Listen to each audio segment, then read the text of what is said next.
do water, yeah? Yeah. What are you?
Ready?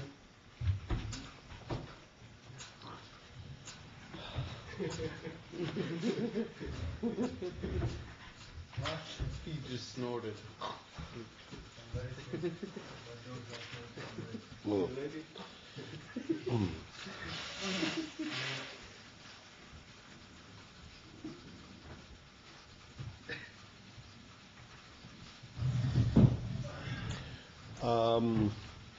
I believe we are up to Hinik Shiyamik Dante.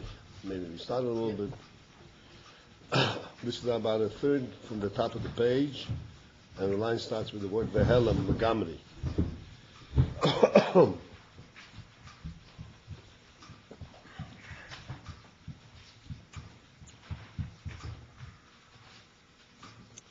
Yeah, we have it on 175.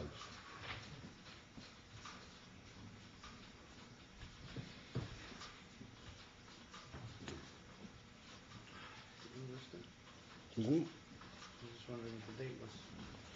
Right the place? At the third from the page, it says Vehelam Megamri. The line begins with Vehelam Megamri. So a diamond, it has like an intrinsic value, but still they can explain that like in the realm of the world. Still a limited Of course. value. Of course. Everything in the world is limited. Isn't that what gives it its value? The fact that it's limited and the fact that there isn't a lot of it? No, it doesn't mean that. It means it has a limited value. Of course. Yeah, that's what you were saying. It's only emotional. Is the value is it intrinsic implies that like the value comes from itself, meaning like because it is what it is, that's why it has this value, not because of anything else, right? But that has not, does that have to do with its qualities? Because of its qualities, or because kacha? You know what I mean? Like, is it because of physical properties that it has, or is it stam kacha? Well, again, this is only a moshel to get us an idea. There is no intrinsic value in anything in the world. Okay? The intrinsic value, the only thing that's really valuable in the world is Torah and Yisrael. That's what the world was created for. If not for Torah and Yisrael, the diamonds, for the sake of creating diamonds, Hashem wouldn't create the world.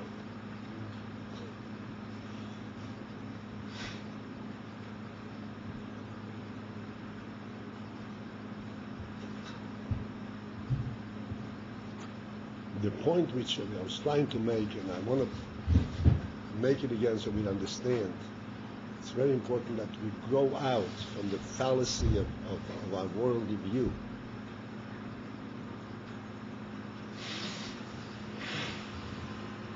The world was created by God, intentionally, not by accident. And it's a godly intent, not just anyone's else intent. a godly intent, which means it has an infinite value. It has an infinite value.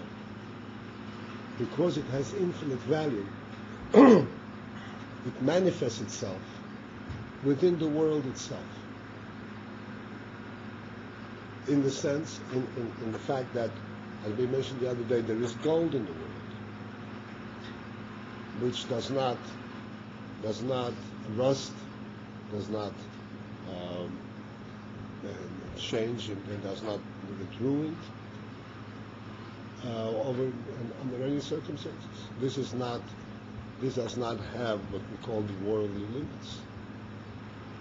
It has diamonds, which are impregnable. You can just go through it. It's contained within itself, and it brings out beauty in an exquisite way, in a manner that is beyond, so to speak, human creation. Why is that? Why does that exist in the world? Because the world is not just a put together of a lot of little things, but there is an intent, there is a godly desire for creating the world. Thus, the world contains real things. Even the physical world. Surely, the spiritual world. There is an Neshamas Yisrael in the world. Neshamas Yisrael that are godly in their very essence. There's a Torah in the world, which is God's blueprint for the world. Why is all these things in the world? Because the world was created by God with His intent.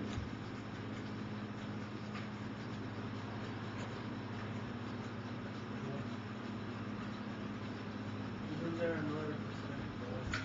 Maybe I'm completely out of tone or whatever. But couldn't we say that gold really is the thing that has less value in the world? Because what makes something valuable is the fact that it's essential, that you really need it. To have something just because it's nice, but it's not, it doesn't really have of course, at Pitaya we use it for the basic minter, but apparently what makes something valuable is the fact that it has a purpose, that you can use it for something. If something is there just as a nice thing, but you don't really need it, it's not really something that we need in life, so how can we call it valuable? Valuable means that it's indispensable, that I couldn't do without it. That's how valuable it is. I don't know, like, valuable with things is that without them life wouldn't be able to continue. That's something valuable. But something that is just out of nowhere, why would we say that's exactly valuable? It's like it's not even needed. It's not an essential piece in the thing. It could be or not be, wouldn't make any difference. I don't know if I No, you said it 3 times over. So I know exactly what you're saying.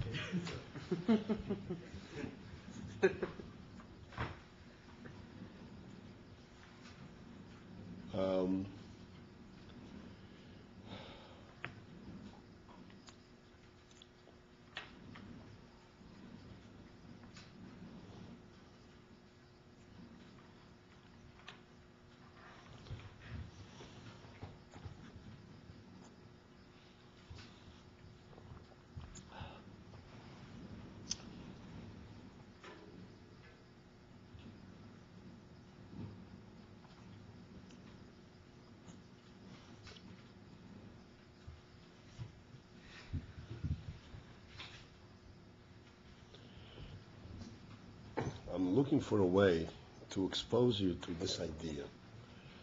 I certainly understand where you're coming from. And basically, because the world as we understand it, from our limited perspective,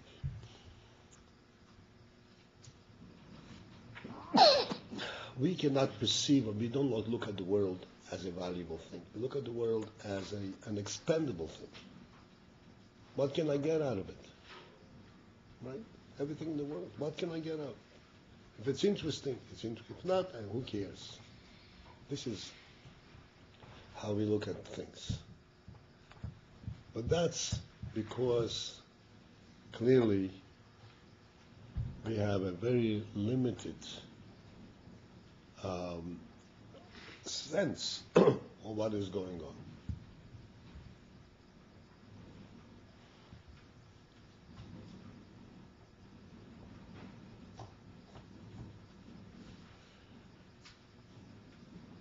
We say, for instance, like we spoke yesterday,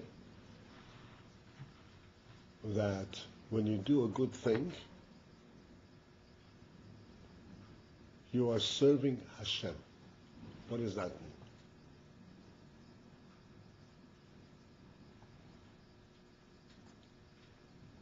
Where is Hashem? How is that coming to the world? The extent to which this is value, this is serving, it's good, it's good. But serving Hashem, Hashem is infinite. Hashem is unaffected by all this. He's the creator. What do you mean you're serving Hashem?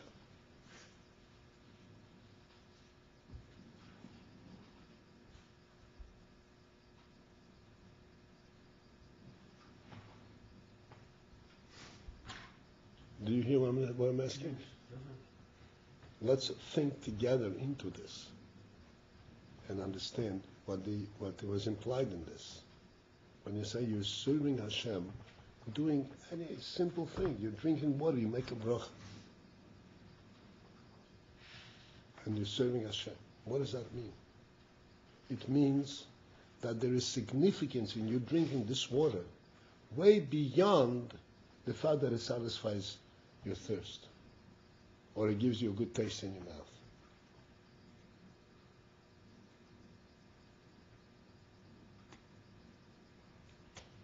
Do you understand what I'm saying? Every aspect in the world is a godly creation, which means it has a godly significance. And a godly significance means that it is significant in and of itself, not only in terms of its value or how it serves you, or how it serves anything. The Torah, a mitzvah, you put on tefillin, who benefits from it? What benefit is there in the world from you putting on tefillin?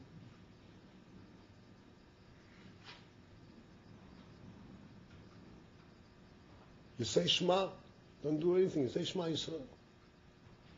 Say Shema Yisrael in the right time when you're Miyachet Shem Shomayim, and you're sending from Mesiras Nefesh, you bring highest life to the world. Where?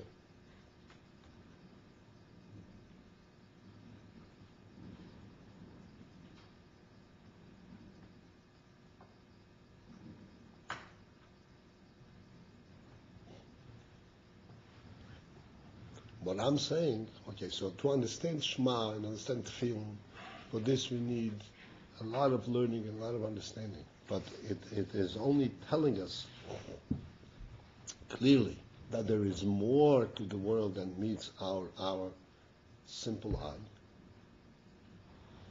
And this is manifest by the fact that in the world itself, in the physical world itself, there are such articles that their value, so to speak, their quality is unlimited in worldly terms.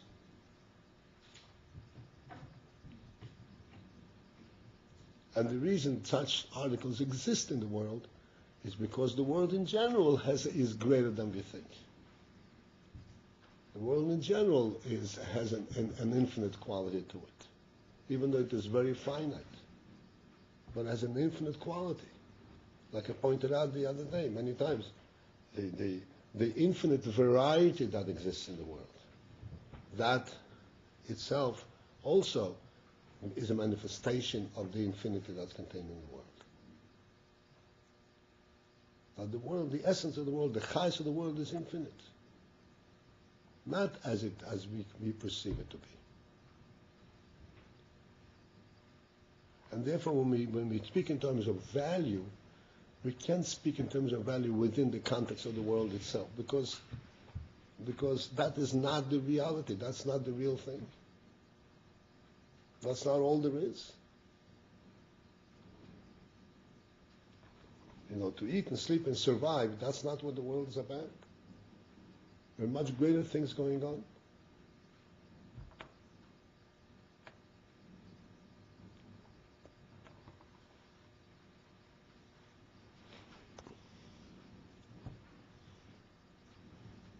As you see, from the fact that you put on tefillin every day and you say, oh, that's a great thing. What's great about it? And within the context of the world, it's nothing.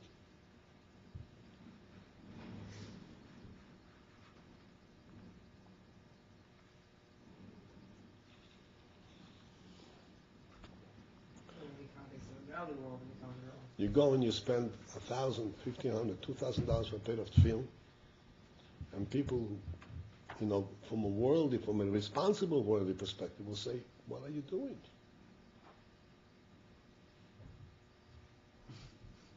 What are you doing?"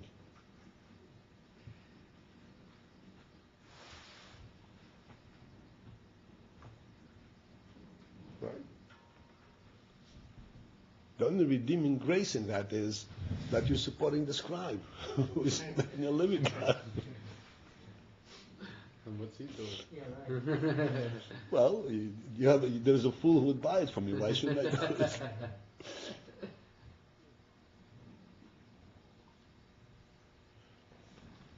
So we have a completely different view.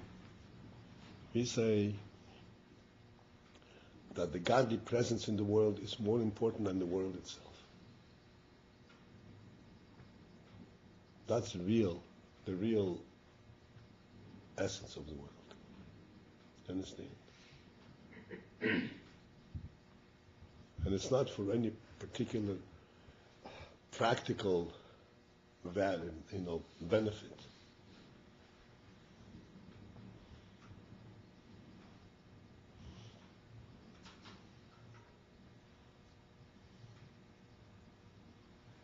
The menorah was built of pure gold. The menorah, pure gold. The kikor. In the Beis Hamikdash itself, they covered the walls with gold.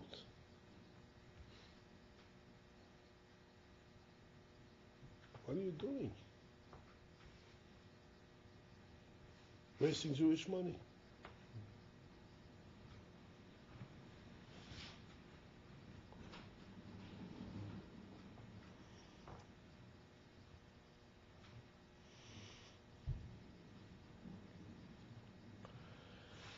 All right, we still have a big hurdle to get over here. But I just want to understand, when you want to understand that we are talking about, when you say intrinsic value, there is a reality to this. And this is what we're going to understand now. Hinek, okay, we have the place. The line begins with Helam Lagamri, 175. 1/3 down from the top of the page. Hinek. When one will reflect deeply with his own mind in this above discussion of the Inyan that Elokus, that Hashem is completely above the world, and the world is bottled completely to Elokus, even to Shmoi, Tipel Olav Ha'ema Migdalosa Yizbarich.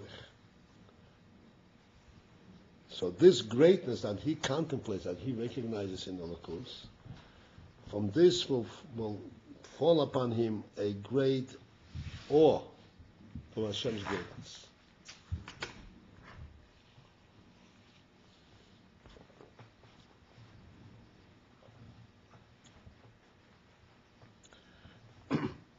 And why will this awe fall upon him? This we discussed the other day and several times. Not because he's scared for himself, but because he is in the presence of such greatness.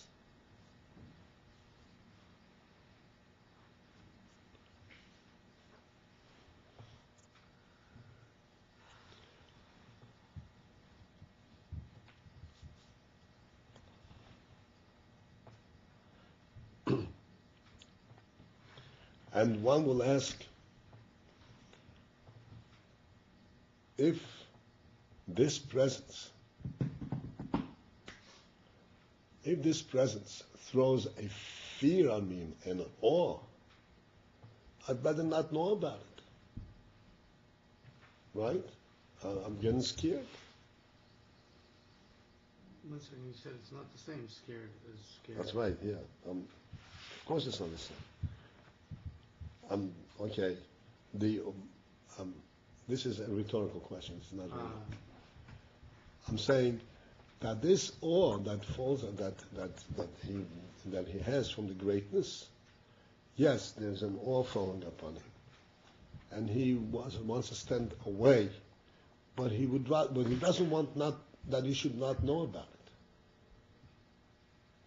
because knowing about this is what life is. This is knowing the truth, knowing something that's really, really true. Not to know it, and that's not an option. That's not what he wants. He wants to know it, and he gets overawed with all the Sachen, and he still wants to know, because that's recognizing the truth of God.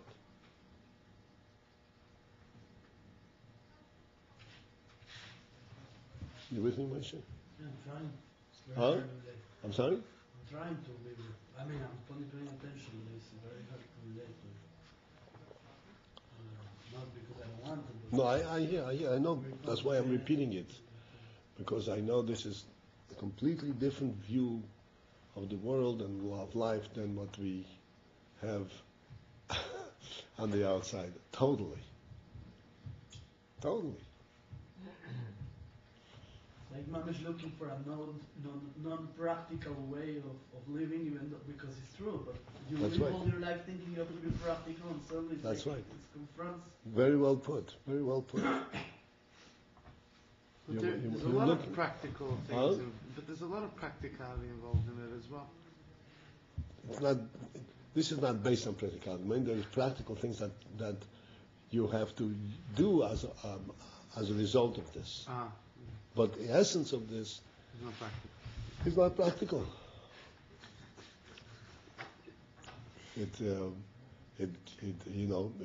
Ultimately, it gives you tremendous impetus, tremendous enthusiasm for going and doing a mitzvah. That's practical. But that's not what you are involved in. You know what I'm saying? Surely it brings meaning to your life. It brings meaning to the world.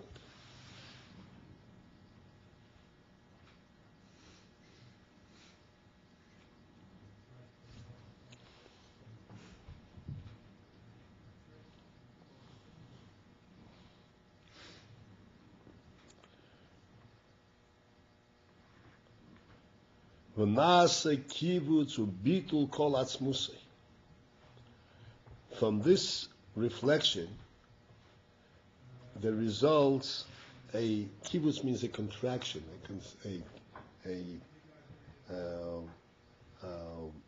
squeeze, or bitul kol atzmusay, where his own essence is null. Is not recognizable. Beheder his pashtus, and that's expressed beheder his pashtus, the absence of expression. He's not mispashit. He doesn't go around saying, "I'm here." He doesn't even recognize his own mitzias.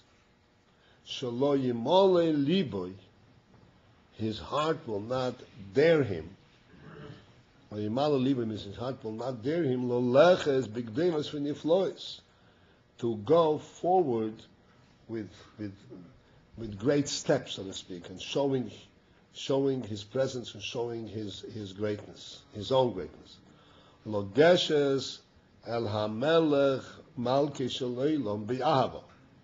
To approach the King of the world with ahava, with a sense of ahava, v'kiruv, and dare come close. He wouldn't dare to come close.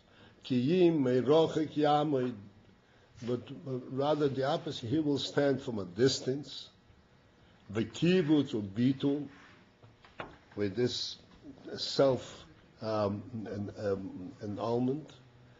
lekabel olav oil malchus shamayim, just to take upon himself oil malchus shamayim, and this he does willingly, happily, because that gives him an opportunity to relate to this great king.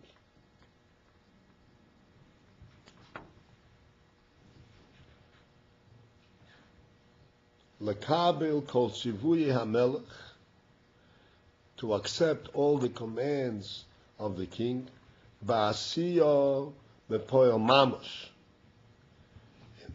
in bringing it out in actual action, bibitul otzum, and that he does bibitul otzum with a profound bitul, profound self-nullification.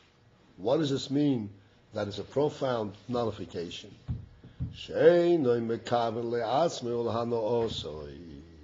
That he does not have any intent. He does not think, what am I going to gain out of it? That he will benefit from this, from doing this mitzvah. He has no such thoughts.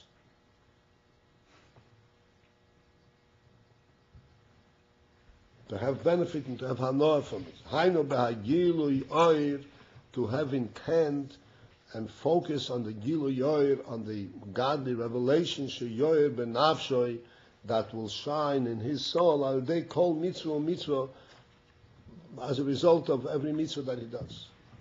This is not what's in his mind. Ki'im l'kayim rotzen ho'elyin. The only thing he has in mind is l'kayim rotzen ho'elyin, to fulfill the rotzen ho'elyin, to the will from above. Mitzad ha-mitzaveh, from the perspective of the commander, b'kabbalah soil malchus shamayim. B'kabbalah soil malchus shamayim. Kabbalah's oil malchus shamayim, which is a very commonly used term, and it's also very commonly misunderstood.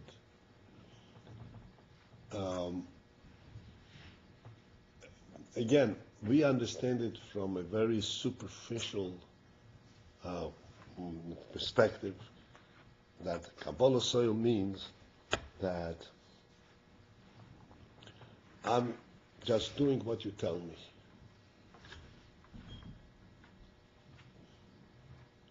Just leave me alone. Don't hit me. Don't punish me. Don't scream at me. Just tell me what to do and I'll do it. And just leave me alone. That's not Kabbalah Seir Malchus Shamayim. Because in this there is no relationship. You're not really mekabel, you're not really relating and accepting the yoke. You're just staying away and trying to protect your own skin. Kabbalah Seir Malchus Shamayim means that you are relating to the king. But your relation to the king is in this manner, that you are absolutely dedicated to the king. You don't need anything more. You don't need to be acknowledged. You don't need to be granted any glory. If I have the opportunity to do something that the king wants me to do, that's my greatest reward. That's what I want. Because this relates me and makes me connected to the king. That's what Kabbalah Seir Malchus Shamayim.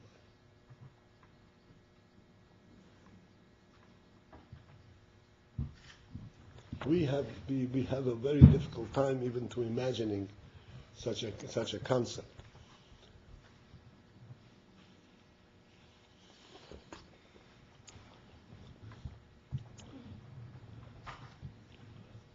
Right.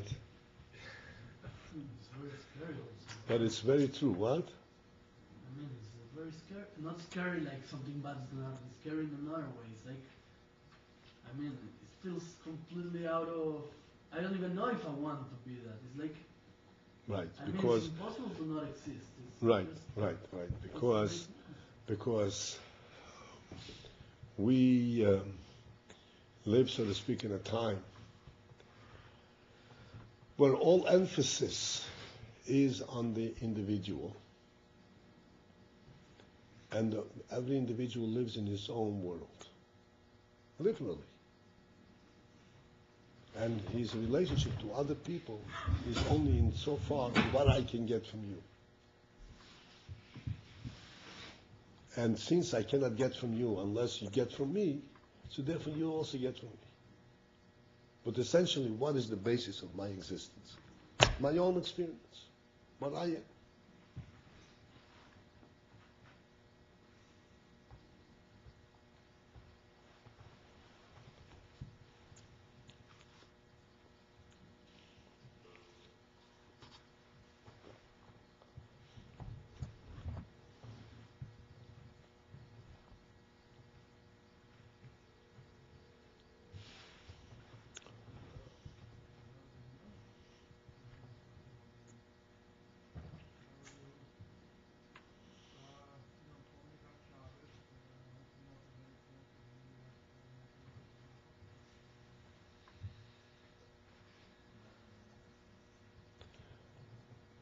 But as we speak all the time, this is a very superficial view, and it does not really express what we have in mind. Sometimes we say things because that's the only way we can formulate it. That's the only way it makes sense logically. But on a deeper level, deep down, we see things completely different.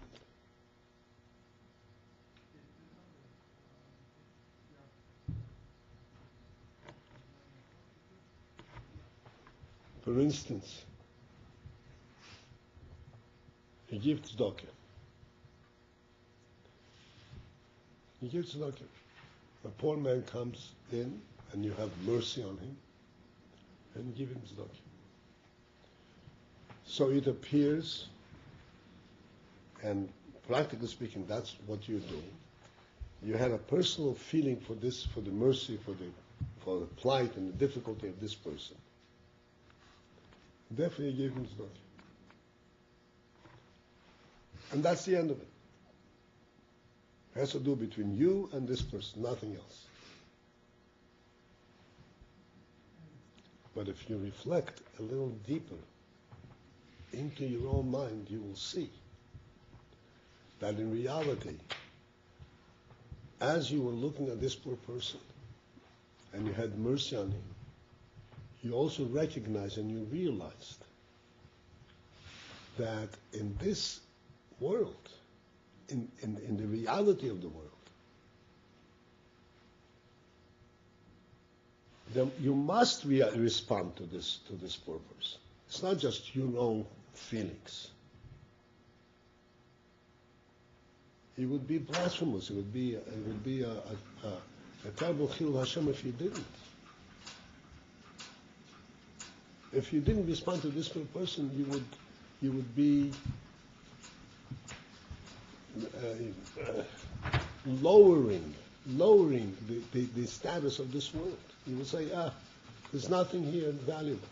Either I want to give or I don't want to give. And you recognize, no, it's a must. I have to give. Not because of myself, but because that's the way it should be. Right? Can you see that? Here you can see something that you do has nothing to do with you, for your benefit. And it is relating to a certain truth that is bigger than yourself.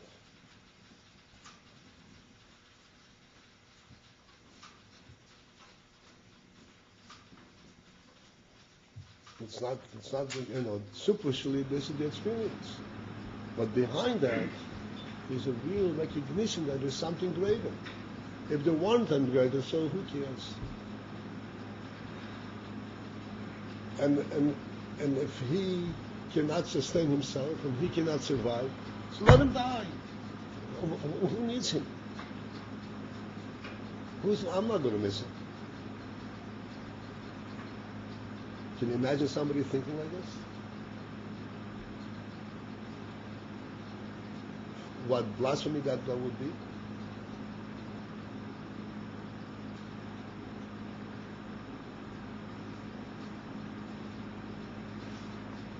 We would say that this person doesn't begin to understand what's going on, doesn't begin to value life, value the world, to respect the world, have respect for the creator of the world.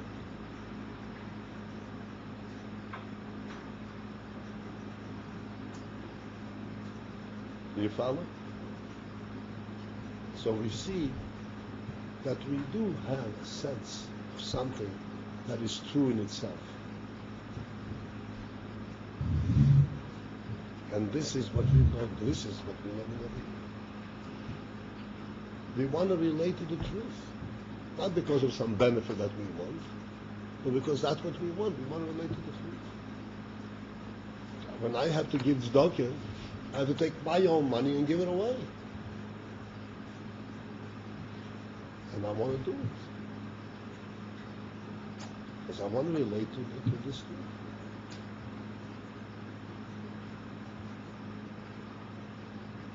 And if God forbid I were not sensitive to this, and I did not have this idea, I'd feel miserable. What kind of human being am I? Am I alive? Do I have seichel? Do I have a neshama? What's going on with me? I'm imprisoned in the behemoth.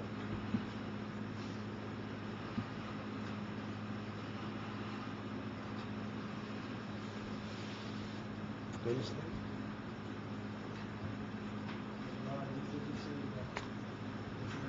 I want to relate to it. That at least that means that there is some kind of value, like something like to imagine.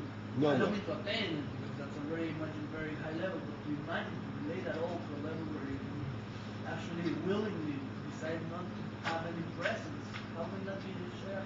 Because my relating to the truth, to this great thing, is greater than my own experience.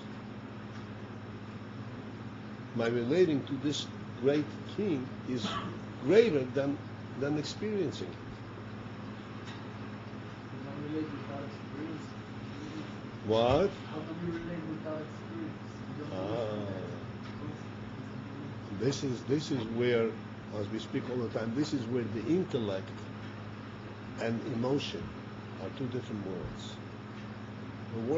Emotion is our experience, and intellect is relating to the truth without experience. Just seeing what it is.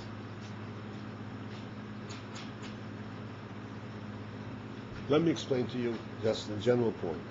I'm going into all of these details and all this depth, not because I think that after I go through this, you will then rise up to this lofty madrega. All I want is that you should understand that this is real. Whether to what degree of reality, what degree we can live up to, that's up to the individual. But this singing is real. We're learning this singing. I want you to see that this is real. What you do with it, and I said the other day, do with it what you can, do with it what you want.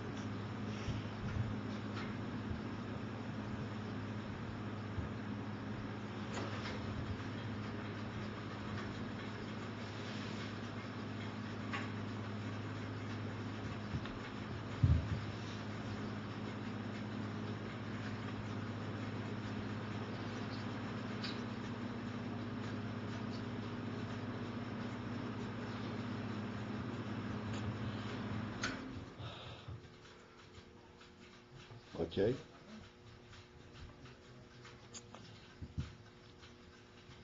And this is the purpose, of all of these Maimorim that speak in such deep and high inyanim. Inyanim that the average person, and even more than the average person, cannot really reach. But even if one, for a moment, will understand what this is about, that is in itself a very worthy thing. At least we learn and we see there is a truth. There's a reality. Even if I'm not up to it, but that thing exists. Instead of thinking that the reality is what I am, that's the reality. That's the end of it. There's nothing more true, more valuable.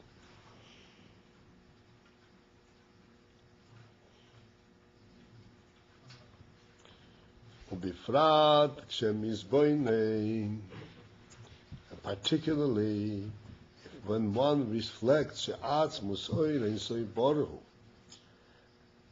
the atzmus of oir ein soif, v'hafloas gedulosei v'reimamusei, with his whole greatness and his whole supremacy. Harei hu nimtzo lamato k'moi lamaylo mamush. That he's actually present here below, exactly the way he's present above. This world here below houses and Hashem is present in this and exactly the same greatness as he's above. Just the way he is in his own essence. The leis asar pol numinei, for there is not leis asar, there is not a place that is vacant of him. It's not a place that is vacant of him. Vacant, empty. Ve'ez hashomayim ve'ez ha'oretz ani molei mamos, and he reflects that, as the pasuk says, hashomayim ve'ez ha'oretz ani molei. I feel I'm full in the Shemayim v'Oretz. There is nothing in any place that is devoid, that when Hashem is absent. Mizeh oy tigdal hayira.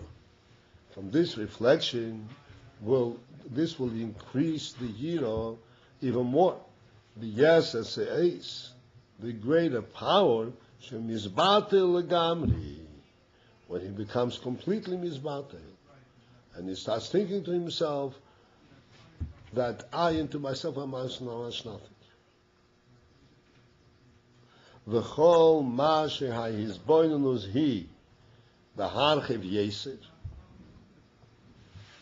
The broader the hisboinus, the greater expanse of the reflection. V'nitfas v'niklad heite b'moichui. And if the hisbonenus, the reflection, is done correctly, that it is properly grasped in his brain, tove hispoilus hamidos yoser. The more it is grasped in his brain, the more the midos react to it, and he is mispoiled from the yira and pachat. What does it mean? Boinus, verchaf, and mitvas v'niklat. What's the difference between mitvas v'niklat? Why it's more achala and not leomer? Why it's achala and not leomer? The boinus leomer. Why it's achala? Omer is too deep. Achala is at the same level like. Right. There are two different inyonim. La'omek and Achava are two different inyonim. Harchava is the hisbonenus of understanding the inyan. Now, understanding the inyan does not mean proving the inyan. You know what proving means? To show. No. We don't need proof for that. This is something which we know, which we understand. And And his bonus barchava means that he is mispoinen at every detail in his own life. That's mean barchava. He applies it to whatever his experience is.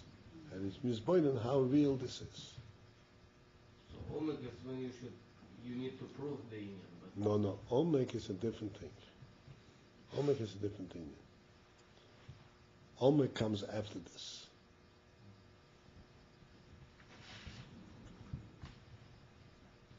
Omek is after that he has a full understanding. Then he delves. You know what delves mean? He submerges himself into it. That's mean omek. It's a different phase, a different part of his bonus completely. Like I give the mashal that you can stand in the window and look inside and be mispointed in everything that you see, every detail. After you mispointed in every detail, then you go into the room. That's all. When you go inside, then you're omek, then you're deep into it. Then you're no longer thinking about it, then you're into it.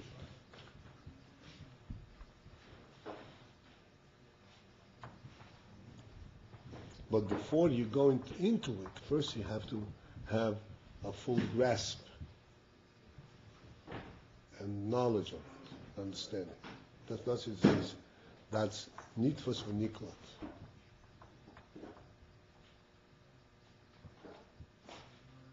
That it's nitfas in your brain. Chava is specifically the Indian of niklat? Like nitfas and niklat? Like you said, you could apply it to everything in your life. Right. It's there. It's everything you see through the filter. And you of become this right, and you really understand it that way. And noimek is when you like stop and the levels get deeper with this in it. Yeah? You connect more deeply to it. You personally, that's not home. When it's fast and clock, it's like you don't have question about this anymore. It's like, okay, this was it. Oh, that's for sure. All his bonus is after the questioning. All his bonus. While you're still questioning, there's no his bonus. His bonus, no. His bonus means after you already have this view, you already see it clearly in your mind. And now you're reflecting, you're thinking about it, trying to make it real and apply it.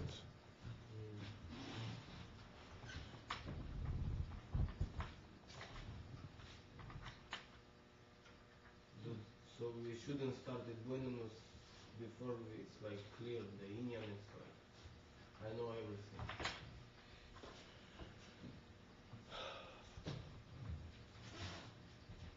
Well, knowing everything, there's Chochmah and Bina. You know about that, right? Chochmah is where you know everything, because you have a clear view of the inyan. But you don't know it in detail. But the inyan itself is clear to you. Once the inyan is clear, you have a clear view of the inyan, then you can be misboinen into this chokhmah. What is it that I see? Like I said, you're looking to the window into this room. Oh, I see a room, for sure. Right? There's a reality here. Now, let me see, what do I actually see? I have an impression, but what is the impression from? Oh, there are tables, there's chairs, there's windows, there's folding, That's his bonus. The harchova. But it's all coming from the initial view. If you didn't see, then you couldn't be disappointed in all of this. You can imagine it, but not disappointed. Disappointed means that you have something real that you misappointed. Which is in the Chach.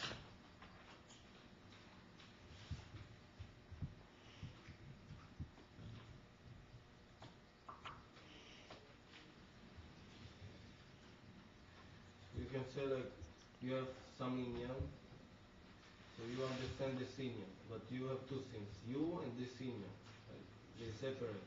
But when you in boinaness, so this inyan and you is come together. That's hamoka. That's called oimik.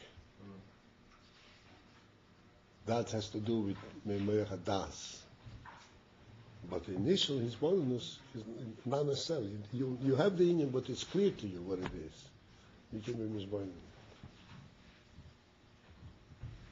And you can be misspoiled. That's what I said before, coming together like you enter into the room. Then you are not a separate thing. When you come to the room, you say it's Omek, that's what I said. You come together, that's what you said.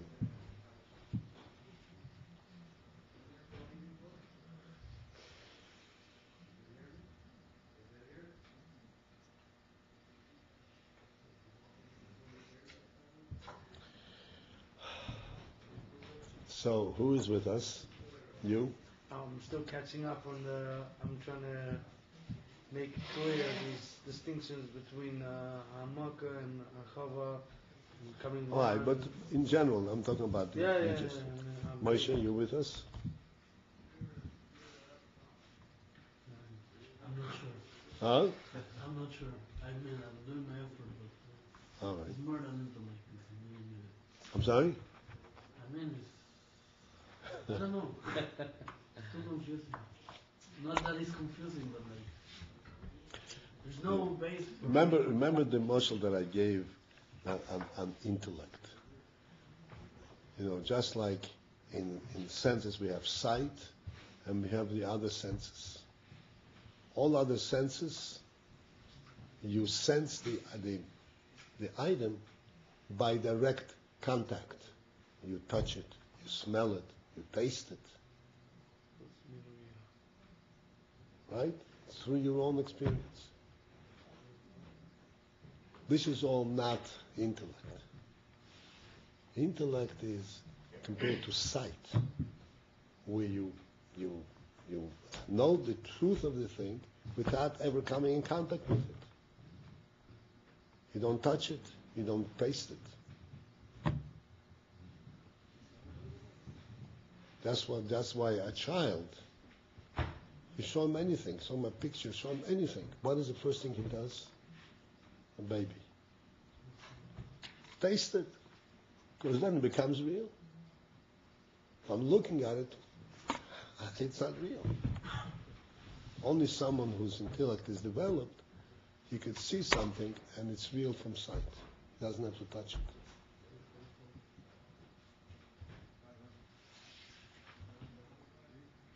You understand? But isn't sight like the greatest experience there is? Absolutely. That's what I'm saying. That I can relate to. That you see something, even though it's not. And that touching you, and but you intellect, pass. and that is because of your intellect. But that, what's the value of that if there's nothing that you can feel? Like it's not for you. That's where I get lost. Because just as sight is the greatest thing, and it gives you the greatest reality. Intellect can relate you to the greatest, to reality, in the truest way. Our intellect has eyes, yeah? We could see things through our intellect, yeah? Yeah, that's it's very similar, the physical vision and intellectual vision. That's yeah? right.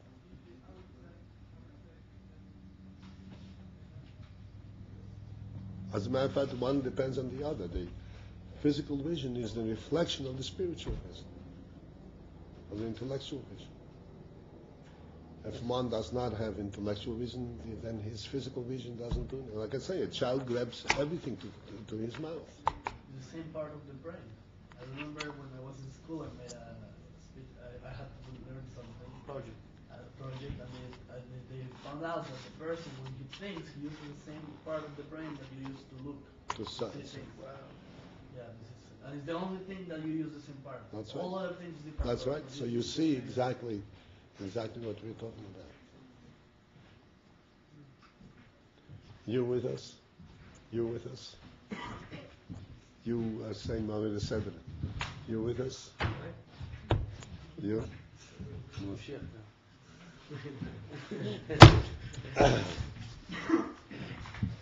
All right. We try, we don't give up. That's for sure. You just inspired my something. I was like trying to write a third verse for a song. I couldn't figure out what to write. A what? A third? Third verse for a song. It's all about I, this, I, that. It's about the eye epidemic in America. And I've been I was looking for the third verse, and I don't know. just inspired. I needed the answer, and I didn't know the answer. So what was I gonna? I didn't have anything to write. Just sitting there, and now you just inspired it. When he started saying, about people live for something else. Do I live for you? Do you live for me? Can I have that? Everything, like that's like the